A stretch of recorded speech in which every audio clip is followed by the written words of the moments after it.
Dans cette vidéo, nous allons voir des exemples de symbiose chez les végétaux. La symbiose, c'est une association à bénéfice réciproque. Vous êtes prêts? C'est parti!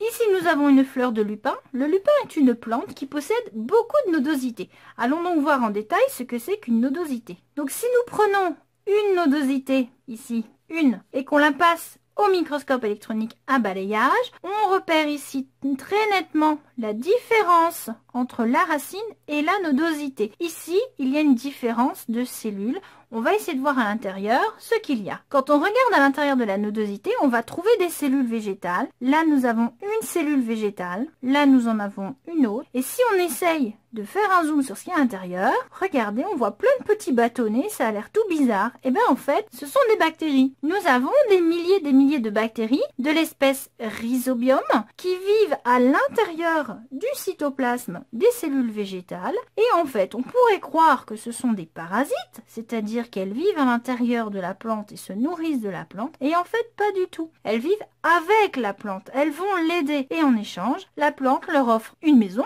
un abri, et elle va leur fournir du sucre. Donc voilà les rhizobiums, à quoi ça ressemble. Là, on est au microscope électronique très puissant, incapable de voir ça sur nos microscopes de collège.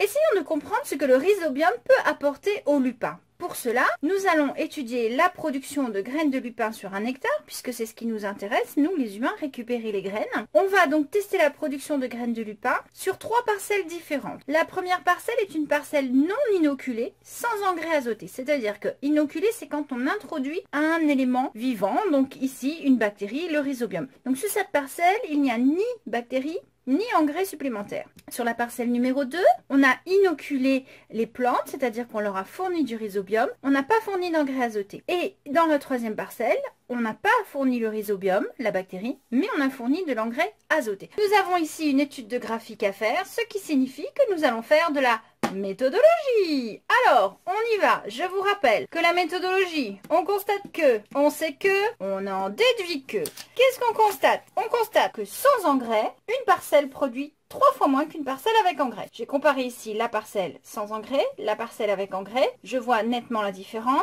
Ici, j'ai à peu près 0,5 et là, j'ai presque 1,45. Globalement, je suis à 3 fois plus de graines de lupin sur la parcelle avec engrais que sans engrais. Maintenant, je vais m'intéresser à la parcelle numéro 2. On constate qu'une parcelle ayant reçu des bactéries rhizobium produit autant de graines qu'une parcelle ayant reçu des engrais. Qu'est-ce que je sais? Je sais que les engrais sont des sels minéraux fabriqués par l'homme. Je sais que les plantes utilisent des sels minéraux pour produire leur matière. Qu'est-ce que j'en déduis? J'en déduis que les bactéries rhizobium facilitent l'absorption des sels minéraux par les plantes. Ben oui, là j'ai pas mis de sels minéraux, mais j'ai beaucoup de graines. Là je mets des sels minéraux, j'ai beaucoup de graines. La seule différence, c'est que là j'ai mis des bactéries. Donc je peux dire que ces bactéries, c'est pas elles qui vont permettre de produire la matière. Par contre, je sais que les plantes ont besoin de sels minéraux pour faire leur matière. Donc j'en conclus que les bactéries vont aider à prendre les sels minéraux dans le sol.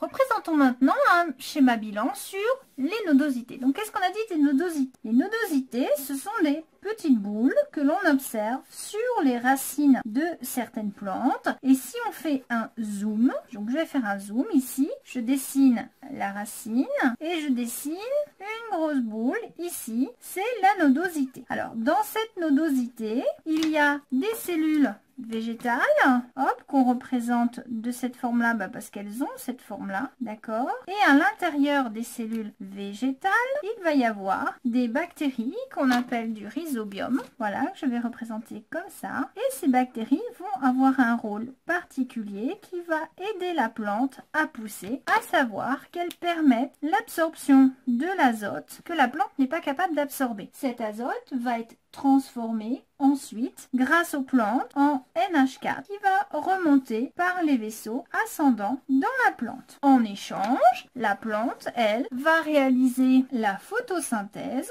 Ça veut dire qu'elle va produire des sucres et ces sucres vont descendre et on va donc avoir arrivée de sucre qui vont aller nourrir le rhizobium. Donc on a donc bien un échange NH4 contre sucre. Alors en plus de ça, le rhizobium, lui, il a gagné une maison, parce qu'il habite dans la racine, il est protégé. Voilà l'intérêt de cette association. Ici, nous avons une autre association. Vous reconnaissez ici des racines. Et là, on voit plein de filaments enchevêtrés. Il y en a partout, dans tous les sens. Ça vous fait penser à quoi, ça? Oui, il y a de la moisissure. Exactement, c'est un champignon qui vit en s'associant avec les racines. Donc même principe, on pourrait croire qu'il est parasite, mais vous allez voir plus tard que non. Donc si on regarde un peu plus en détail ce qui se passe, on s'aperçoit que le filament mycélien, c'est-à-dire le champignon, vient se connecter au niveau de la racine. Cette association s'appelle une mycorhize. Oh, c'est compliqué, mais non, myco, champignon, rhize, racine. En quoi cette association est bénéfique? Faisons des essais. Nous avons ici une plante sans mycorhize, c'est-à-dire que dans le sol, on n'a pas mis les champignons. Et là, on a une plante avec mycorhize. Donc, on a rajouté le champignon dans le sol. Bon, je vous fais un dessin. Regardez. Là. Là. Qu'est-ce que c'est la plus grande? C'est celle-là. Donc, en l'occurrence, quand il y a les champignons, ça pousse mieux. Quand il n'y a pas les champignons, ça pousse moins bien. Donc, le champignon, il aide la plante.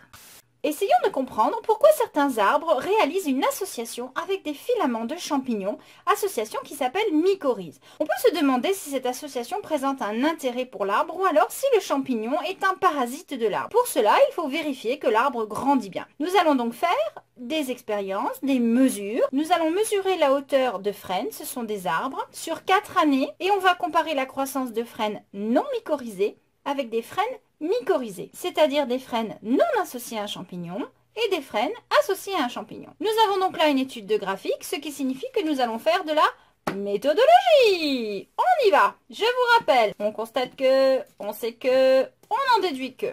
Qu'est-ce qu'on constate? Que les frênes mycorhizés ont une croissance 2 fois plus importante la 4e année que les non mycorhizés.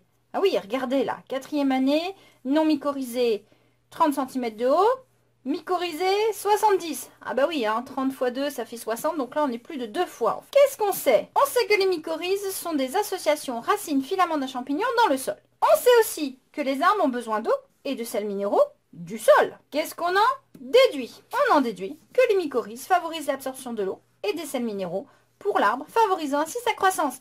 Oui, si le champignon était un parasite, nous n'aurions pas une croissance plus importante pour les frênes associés aux champignons.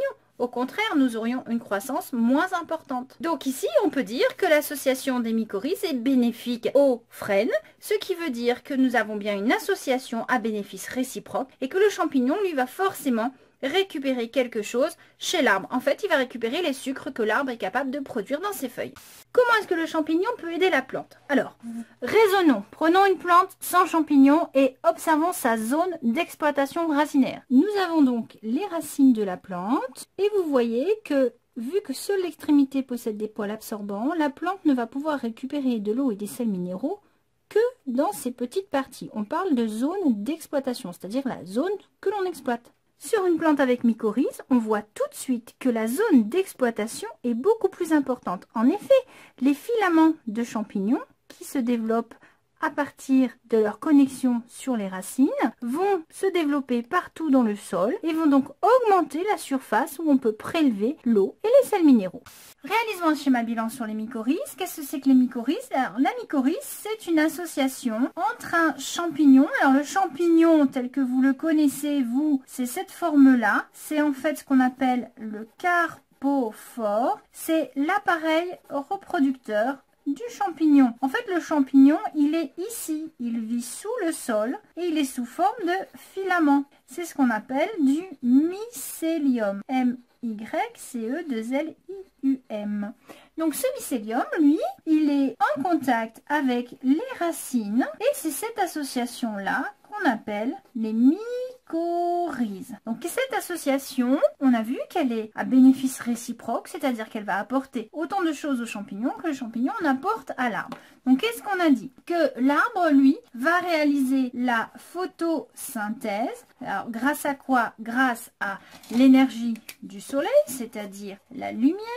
Il va y avoir fabrication de sucre. Ce sucre, lui, va être transporté par la sève descendante jusqu'au champignon. Et lui, le champignon, va donc récupérer le sucre grâce à la sève descendante qui arrive aux racines. Le champignon, lui, en échange, va favoriser l'absorption de l'eau, des sels minéraux, et va les transmettre à l'arbre. Et à ce moment-là, ça va remonter par la sève ascendante. Alors bien sûr que l'arbre est lui aussi capable de prendre de l'eau et des sels minéraux grâce notamment à ses poils absorbants. Mais comme il est associé aux champignons, ça lui en apporte beaucoup plus. Donc en fait, dans cette zone ici, nous avons des transferts qui se font dans les deux sens. C'est donc une association d'un champignon avec un végétal.